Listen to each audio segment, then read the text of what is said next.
अस्सलाम वालेकुम दोस्तों, एक बार फिर खबरें आ रही हैं चाइना से वायरस के फैलने की। पिछले कुछ दिनों में सोशल मीडिया पर कई ऐसी वीडियोस वायरल हुई जिनमें चाइना के अस्पताल काफ़ी बड़ी तादाद में मरीज देख रहे हैं। इन मरीजों में फ्लू जैसे सिम्टम्स देखे जा सकते हैं। कहा जा रहा है कई जगहों पर अस्पताल ओवरवेल्ड हो चुके हैं और लोगों की भीड़ अस्पतालों में दिखाई दे रही है। सबसे बड़ा डर लोगों में इस बात का है, क्या फिर से कोविड-19 की कहानी दोबारा दोहराई जाएगी।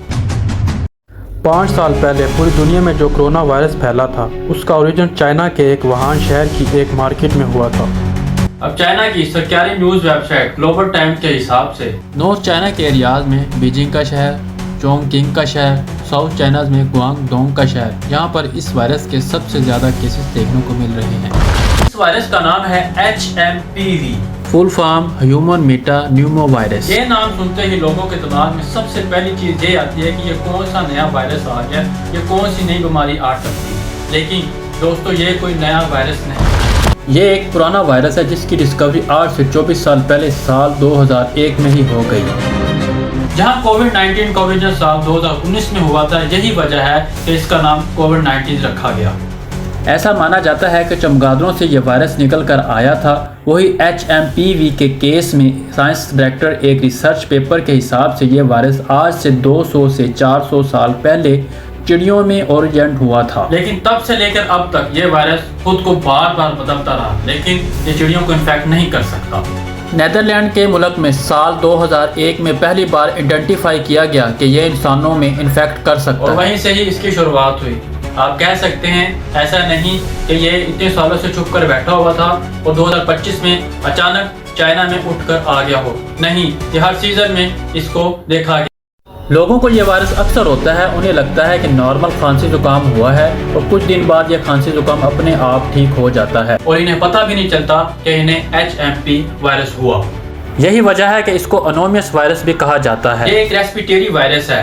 यही वजह है कि इन्फ्लुएंजा और कॉमन कोल्ड के जो सिम्टम्स हैं उनसे मिलता जुलता है और ये जिन लोगों को होता है उन्हें बुखार हो सकता है, खांसी हो सकती है, नाक बंद हो सकता है और सांस लेने में परेशानी आ सकती है।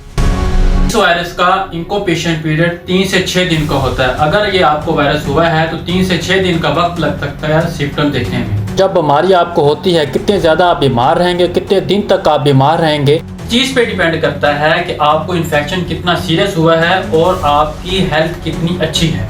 बच्चों और बुजुर्गों को ज़्यादातर सीरियस कॉम्प्लिकेशन देखने को मिल सकती है, जैसा कि इसकी वजह से इन्हें निमोनिया भी हो सकता है। दिलचस्प बात देखिए, यूके की यूनिवर्सिटी ईस्ट ऑफ इंडिया के प्रोफेसर पॉल हिट के हिसाब से 5 साल से कम उम्र के हर बच्चे को एक न एक बार HMPV का इन्फेक्शन हो चुका होता है और उसके बाद ज़िंदगी भर इन्हें अक्सर री इन्फेक्शन भी होते रहते हैं। इतनी कॉमन है ये बीमारी। इस वायरस के फैलने का तरीका भी वही है जो कॉमन कोल्ड और फ्लू जैसी बीमारियों के फैलने का तरीका है। यह वायरस खांसी और छींक से निकली हुई बूंदों से फैलता है या फिर किसी अफेक्टेड आदमी ने अपने मुंह, नाक या आंखों को छुआ हो, इसके बाद किसी सर्विस को टच किया हो और उसी कंटेमिनेटेड सर्विस को आप टच करते हो। इससे आप समझ सकते हैं कि जो प्रिकॉशन आपको रखनी होगी इस बीमारी से अपने आप को बचाने के लिए। Director general of health service doctor Atul Goyal के हिसाब से HMP वायरस से अगर कोई इफेक्टेड है तो उसे डिस्टेंस मेंटेन करना चाहिए। खांसने या छींकते वक्त किसी कपड़े या रुमाल का इस्तेमाल करें। अगर कपड़े या रुमाल नहीं है तो अपने एल्बो का इस्तेमाल करें। इस तरह कई लोग अपने हाथों का इस्तेमाल करते हैं। हाथों का इस्तेमाल करना सही नहीं है क्योंकि हाथों के इस्तेमाल से कई ड्रॉपलेट्स आपके हाथों पे लगेंगे और इन्हीं हाथों से आप दूसरों के साथ सलाम लेंगे या कोई डोर को पकड़ेंगे। खांसते या छींकते वक्त हमेशा अपनी एल्बो का इस्तेमाल करें और मास्क पहने रखें पब्लिक प्लेसेस में अगर आप बाहर कहीं जाते हैं, अगर आप अफेक्टेड हैं। इसके अलावा रेगुलरली अपने हाथों को ज़रूर धोएं। पब्लिक प्लेसेस पर जाकर जब आप अलग अलग जगहों को टच करते हैं तो वहाँ से आप इन्फेक्टेड ना हो पाएँ। लेकिन इससे पहले मैं आपको बताना चाहूँगा कि इस HMPV की कोई वैक्सीन नहीं बनी। इवन इसको 24 साल हो गए हैं डिस्कवर हुए, लेकिन अभी तक वैक्सीन नहीं बनी। ऐसा नहीं है कोशिश नहीं की, बहुत से रिसर्चर ने कोशिश बहुत की वैक्सीन बनाने की, लेकिन वैक्सीन की सेफ्टी और उसके असर को लेकर प्रॉब्लम्स आई। वैक्सीन इनकी ऐसी थी जिन पे एनिमल ट्रायल्स किए गए थे, जानवर पर स्टडी की गई थी, तो उनका लंग इन्फ्लेमेशन और बद से बदतर होता गया। और ज़्यादा घबराइए मत, जो रेगुलर हाइजीन प्रिकॉशन मैंने बताई उनको फॉलो कीजिए। आज के लिए इतना ही। मेरी वीडियो अच्छी लगी हो मेरे चैनल वाई दैट्स यासिर को सब्सक्राइब करें, लाइक करें और ज़्यादा से ज़्यादा आगे शेयर करें। अल्लाह हाफिज़।